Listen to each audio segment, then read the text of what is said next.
Hi friends. ప్రతి ఒక్కరికి success కావాలనే ఉంటుంది.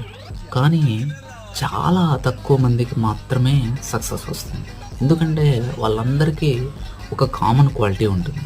అది టైం కాదు, ఐడియా కూడా కాదు, టాలెంట్ కూడా కాదు. అది డిసిప్లిన్ అండ్ కన్సిస్టెన్సీ మాత్రమే. రోజు చిన్నగా మొదలైనా సరే ఎప్పుడు ఆగకుండా చేస్తున్న వాడే సక్సెస్ అవుతాడు. ఒకరోజు పనిచేసి 3 డేస్ బ్రేక్ తీసుకొని మళ్ళీ ఎప్పుడో బ్రేక్ ఇచ్చేవాడు ఎప్పుడు గెలవడు అనమాట. సక్సెస్ఫుల్ పీపుల్ కావాలంటే రోజు చేయాల్సింది చేస్తారు. అవసరమైనప్పుడు, ఇష్టమైనప్పుడు కాదు. ద కన్సిస్టెన్సీ అనేది ఒక పట్టుదల అనమాట. అది ఉంటే ఏదైనా సాధ్యం. నిజంగా నీకు సక్సెస్ కావాలంటే డిసిప్లిన్ని ఒక ఫ్రెండ్గా మార్చుకో. ఇప్పుడు నువ్వు ఏం చేయాలో తెలుసా? ఒక చిన్న టాస్క్ తీసుకో.